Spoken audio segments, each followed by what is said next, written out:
Hi, Nick. Welcome to the podcast. How are you? I'm very well, apart from having a stinking cold that has developed through the day. I've taken a COVID test. I haven't got that. I've just got a cold because it's midsummer. Wow. Well, that's not good news, is it? Oh well, it's that's what happens when all of a sudden we start going out and mixing with people after locking ourselves away for a while. Yeah, we've all been a bit of a bubble. There's no reason why we shouldn't be picking up the regular viruses. Yes.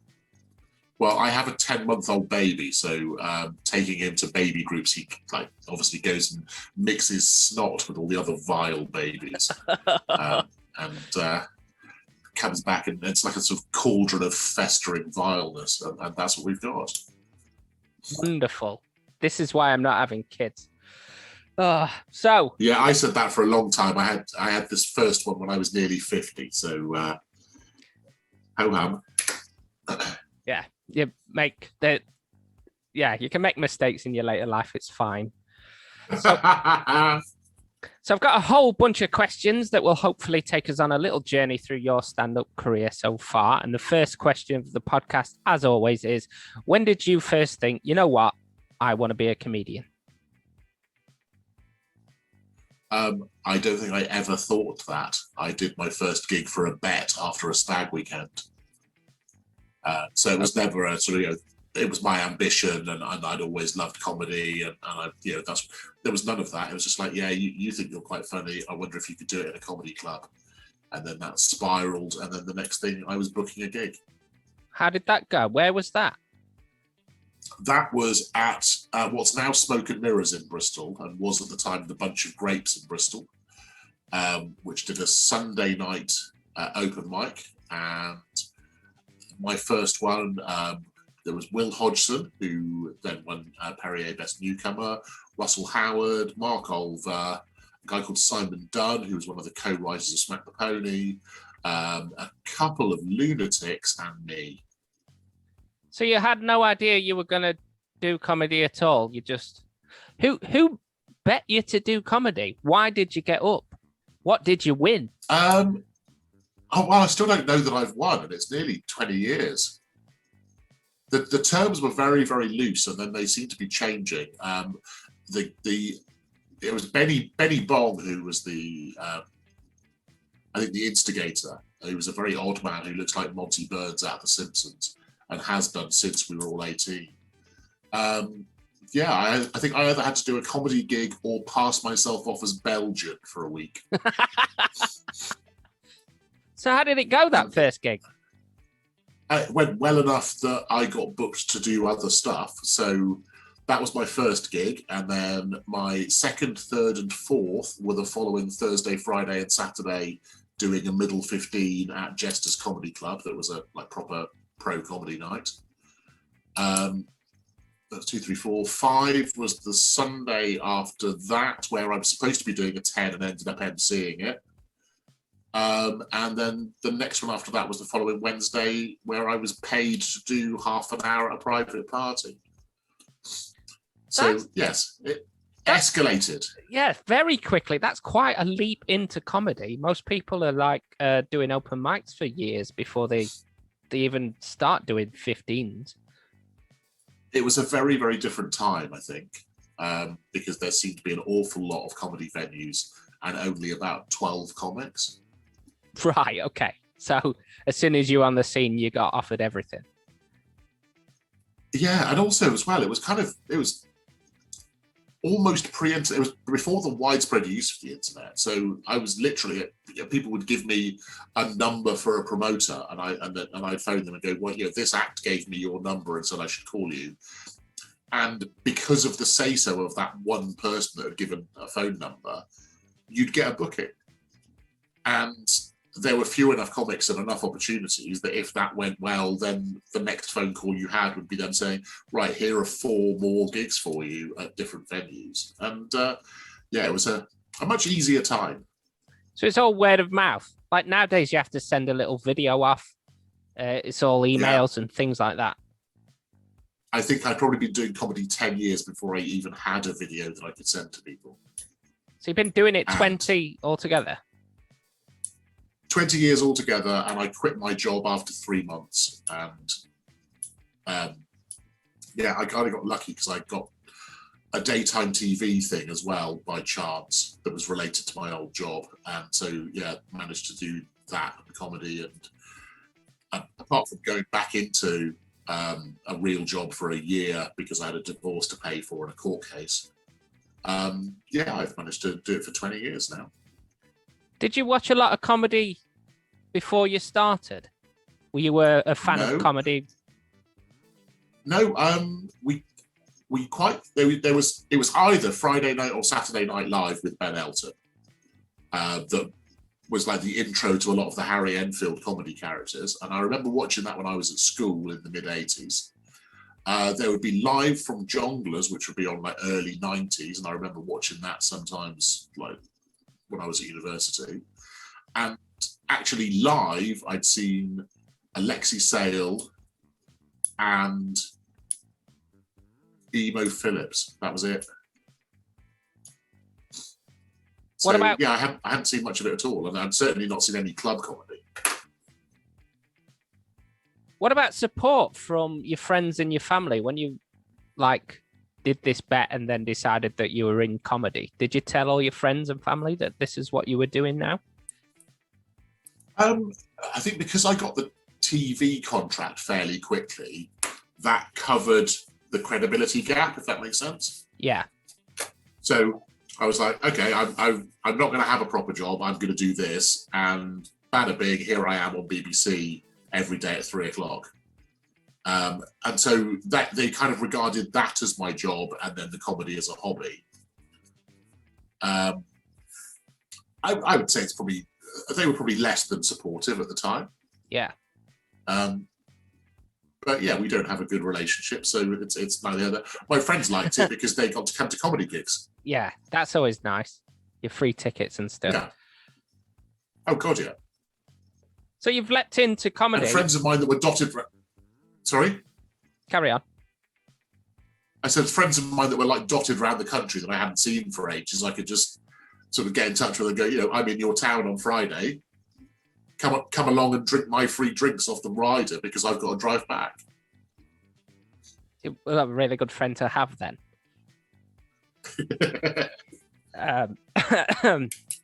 So how long did it take you to decide that you were actually a comedian then? Were you convinced after that first gig?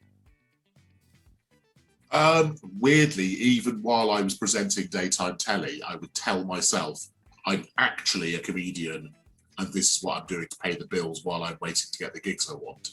Right. But at the same time, that kind of held me back because I wasn't as available to jump through hoops for people like the Comedy Store and what have you. So by the time I got around to approaching the Comedy Store, I was resenting the fact that they wanted me to go and do 5 minutes, go and do 10 minutes, because I'm like, well, anybody else is booking me for like a 40-minute closing spot. Why have I got to do this for you? And they'd book me in for a 10 and then I'd have to cancel it because I got a corporate. And so, okay, right. So this corporate's going to pay me as much as you would pay me in a year if you did employ me. So obviously I'm going to do that rather than just take a gamble on you liking me on the night. So yeah, it held me back in some ways because I went too quickly. I heard Ramesh Ranganathan saying that the ideal thing for a comic is to stay doing your day job for as long as you possibly can, so that you're doing the gigs that will develop your career. And I definitely made the mistake of doing it as a job rather than as a career.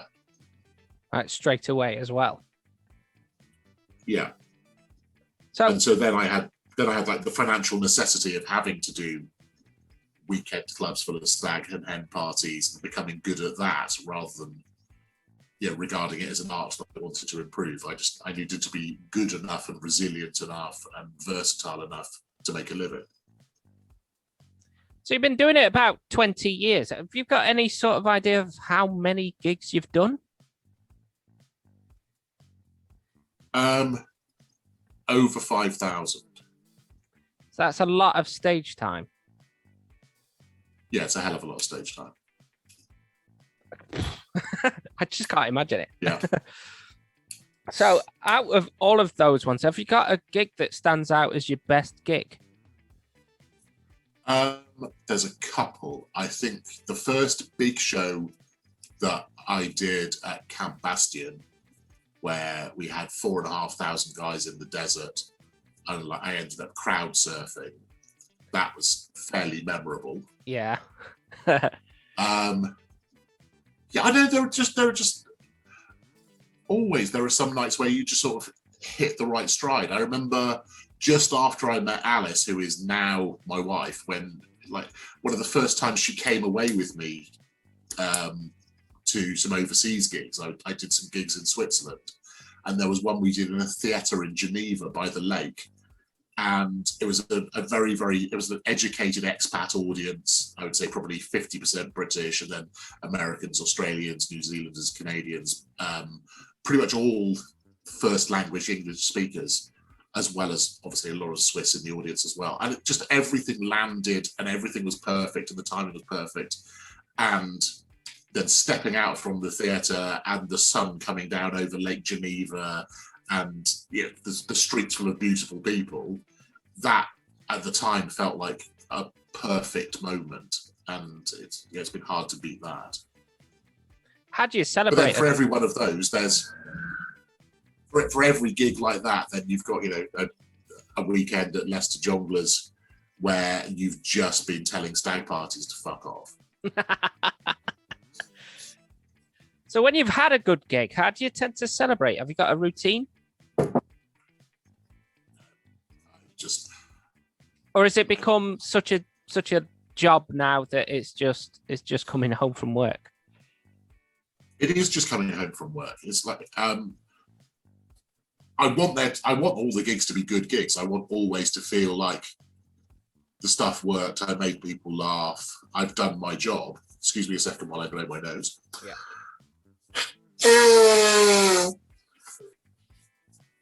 But also, so often, I'll be doubling up as well, particularly in normal pre-pandemic times. I'll be doubling up. So you've got one gig, and then you've got a 30-minute drive, and then you've got another gig, and then you've got a 3-hour drive home. So the celebration is not crashing the car because you are full of adrenaline and so wide awake. Do you still get that adrenaline rush after all this time? Yeah. What about nerves? I have to make myself nervous so that I focus. So because I'm a naturally arrogant dickhead, and my tendency is to swan through life thinking this will be all right, beforehand I have like a little mantra. So I have to say to myself, you're not clever, you're not funny, you've got away with it, you're not going to get away with it, they're going to find you out. And I repeat that until I feel nervous, and then that makes me focus.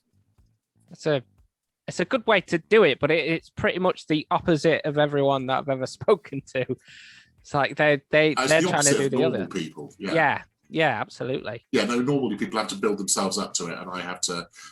Yeah, no, I could literally be mid-sandwich, and then they call my name, and I go on and I do my thing, and I come back and then finish my sandwich. Yeah, I'm one of the lucky ones. I've got to make myself nervous. I'm one of the lucky ones that doesn't get particularly nervous before I go up. Like, I'm still pretty new at it, but I'm just not a nervous guy. I think it helps. Yes. Do you have any sort of routine to get ready? I know it's like a full-time job, but do you still have any? Is it all just in your head, ready to go? Pretty much. I mean, I tend to rotate material in and out. If I'm doing 2 gigs in a night, I either have to do 2 completely different sets or 2 exactly the same sets, because if I vary it a little bit, of maybe it was like, have I already said this to these people? Whereas if I do exactly the same set on autopilot, then I know where we're. But that doesn't necessarily feel natural, so it's better if I do 2 separate sets. But yeah, I mean, at any one moment, I've got a couple of hours of material sort of ready to dip in and out of for whatever. Excuse me. I see you've caught it already. Yes, you've given it me through the screen. So you've done 20 years. There's got to be some bad gigs. Is any particularly memorable ones? God, yeah, there were some appalling gigs. Tell me about some of those. I remember when Jongleurs were a huge chain with sort of 17 venues, they opened one in Manchester very briefly. And I went there and the audience could not have cared less whether I lived or died. They just stared blankly at I could not engage them with material. I couldn't engage them with like conversation or banter or crowd work or dancing. If I'd set myself on fire, they just have stared at me going, yeah, you're from the South, we don't give a fuck. And I remember driving home from that thinking, maybe I shouldn't do comedy. Maybe I should do something else. That was fairly awful.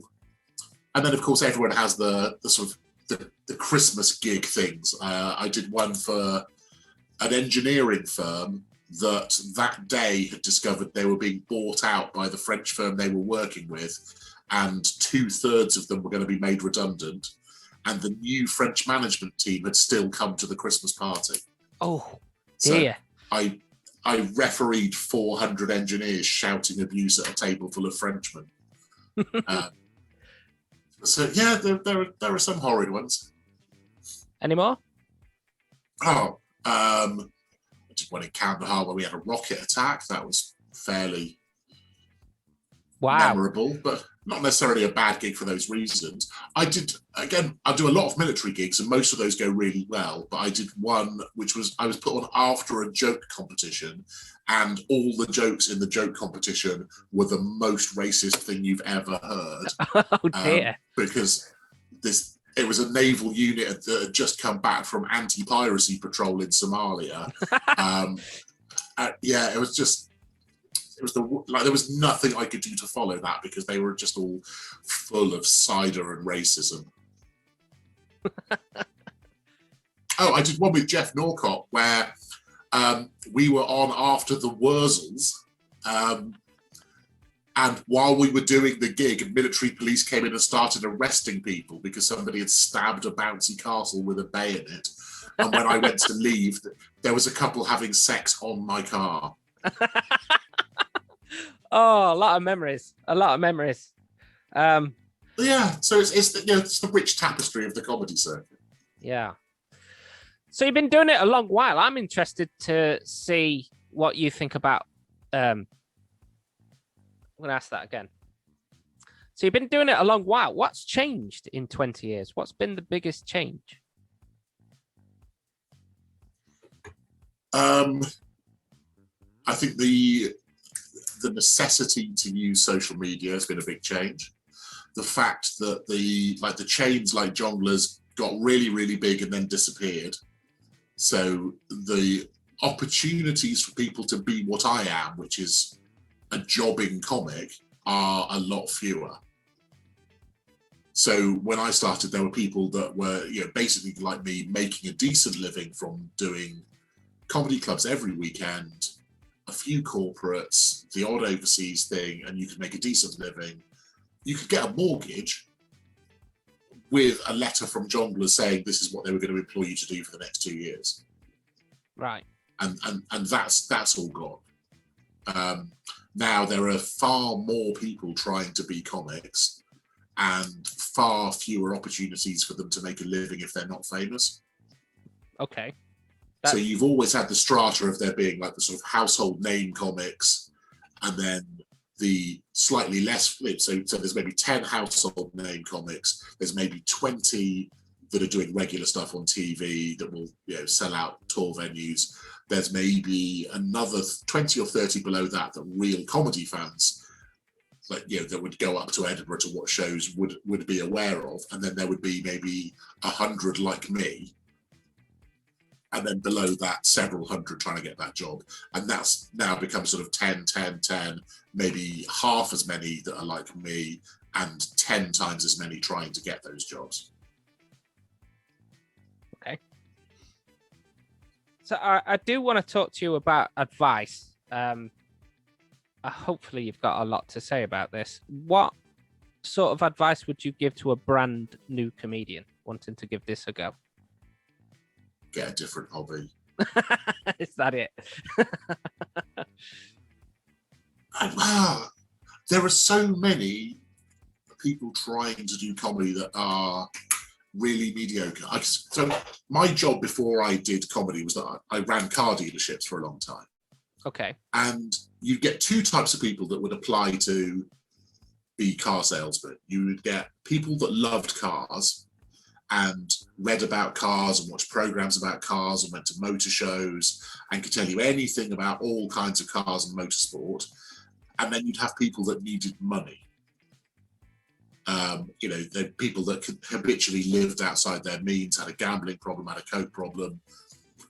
The ones that loved cars were not the ones that became good salesmen. It was the ones that needed to sell cars that became good salesmen. And the same when I was selling houses, you would get people that would apply to become estate agents because they wanted to look at houses and they were nosy about people's lives. And you'd get people that wanted to sell stuff and make money.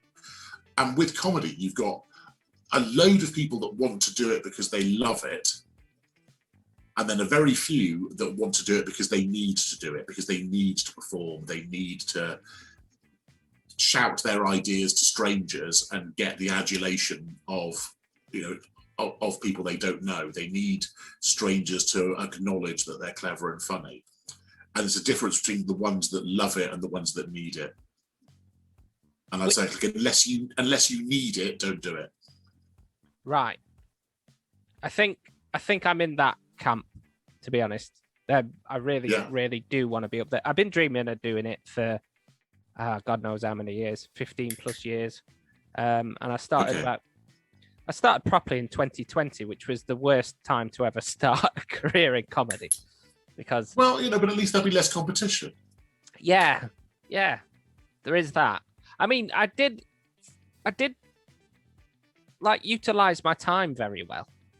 I still had to work, but because I wasn't going out anywhere, I spent a lot of time writing and rehearsing, and I've managed to get a little bit of traction. So it wasn't all bad. But no, I'm dreaming of a bright future in comedy.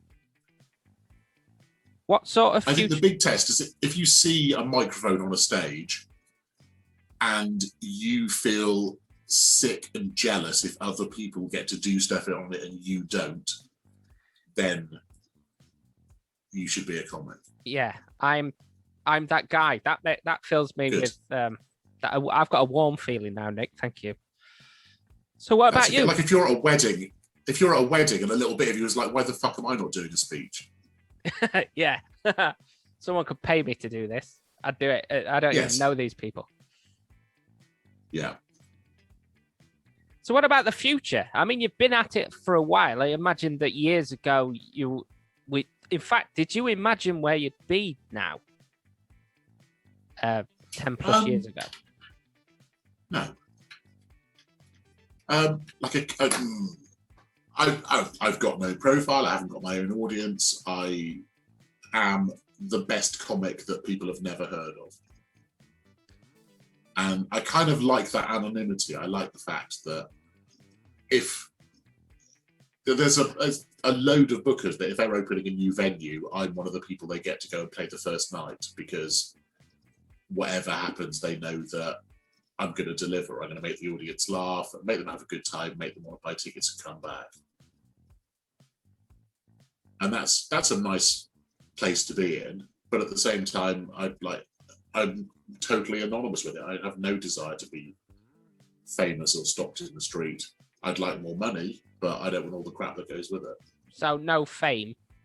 So if you tried at fame, you just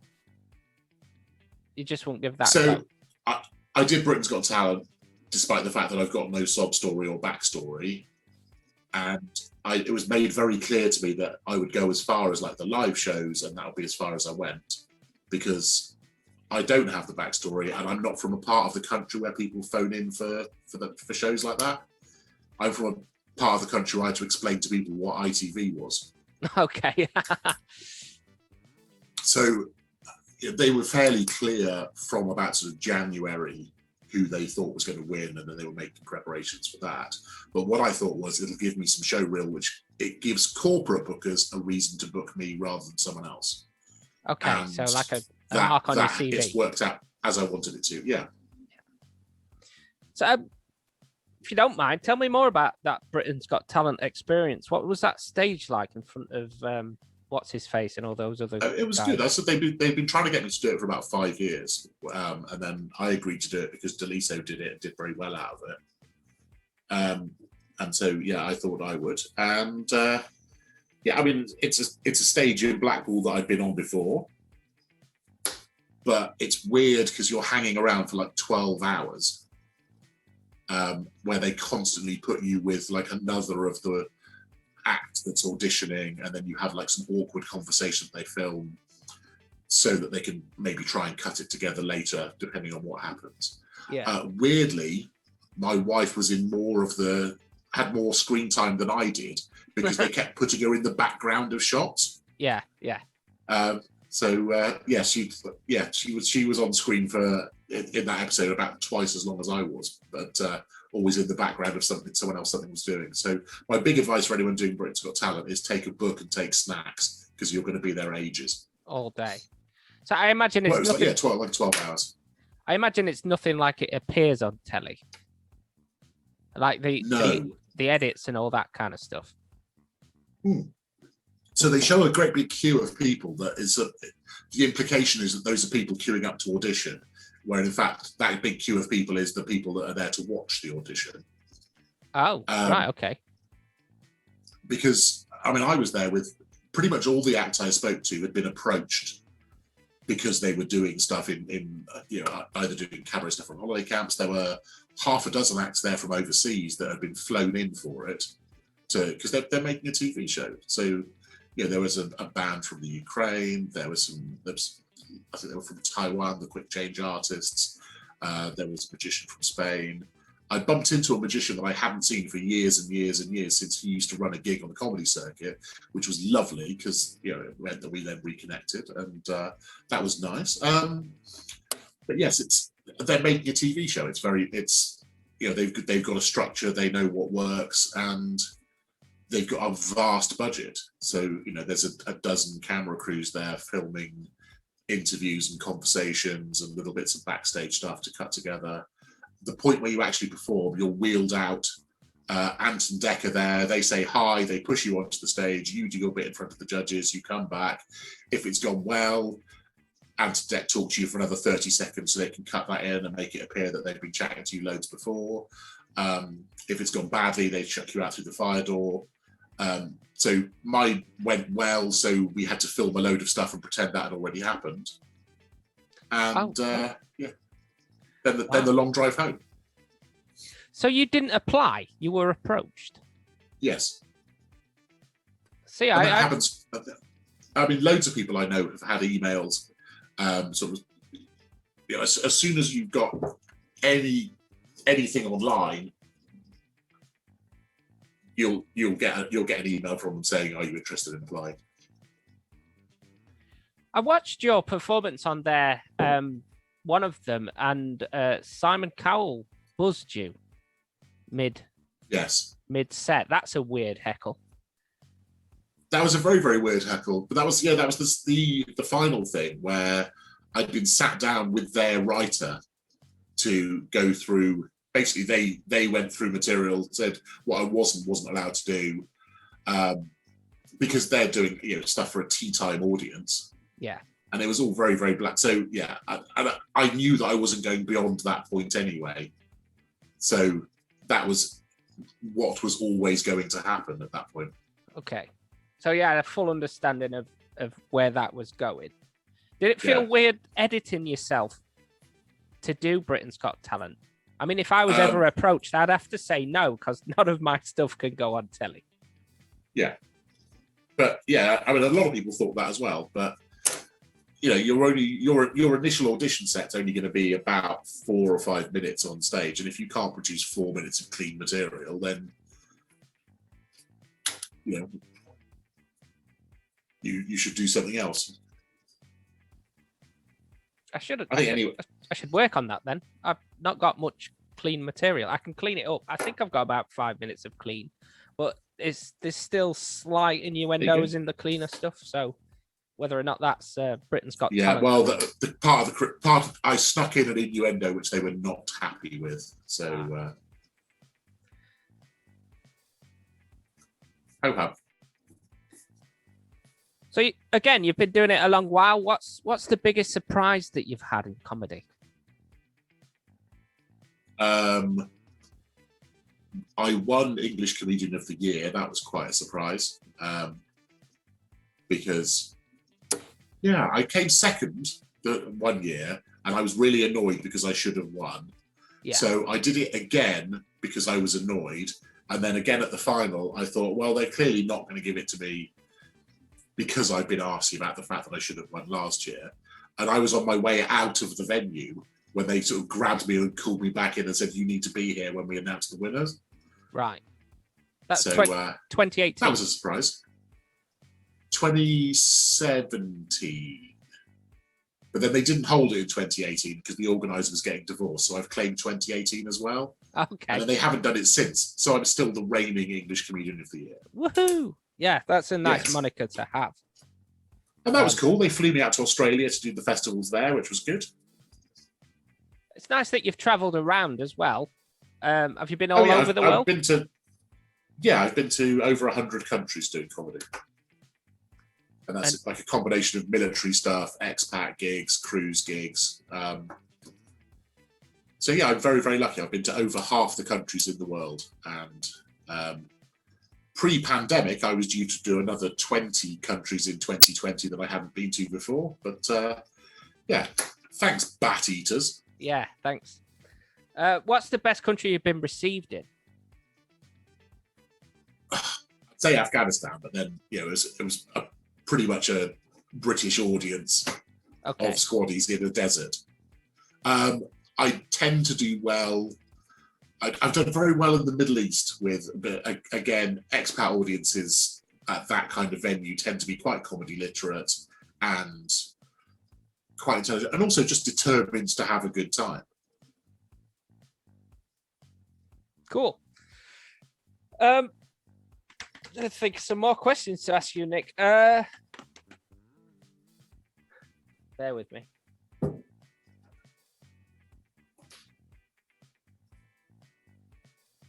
I suppose you must have some really interesting stories. Is there anything that you feel like I should be asking you? No. Okay, we'll move on. Yeah. Well, most of the comedians that I've been interviewing have all done like sub 50, sometimes 10 or 12 gigs. Okay. So when I'm asking them stuff like what you're looking forward to. Well, there you go. They're still full of hope. They're still full of hope and ambition. Yeah. Whereas I've had that ground out of me years ago. So what are you looking forward to? Retirement? Oh, the piece of the grave. I'm currently doing rewrites on a book, and I'm looking forward to getting the publishing deal on that. I'm looking forward to stuff getting back to normal because I had loads of bookings in for July, which then got cancelled when the easing of restrictions got put back. And yeah, I could do with that all happening again. I'm looking forward to this weekend because it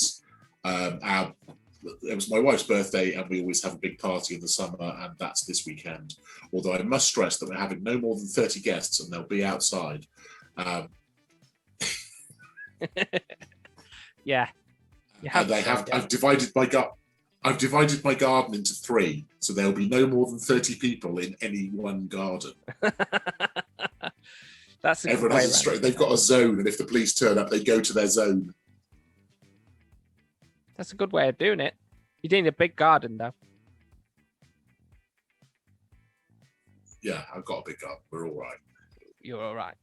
So the last few questions of the podcast is a bunch of quick questions that you can take your time to answer. And I send these over beforehand so you can have a little think about these. So who's your favorite comedian right now? It's a tricky one. There are a couple of like very, very clever newer acts that I've seen do stuff, and I really like what they do.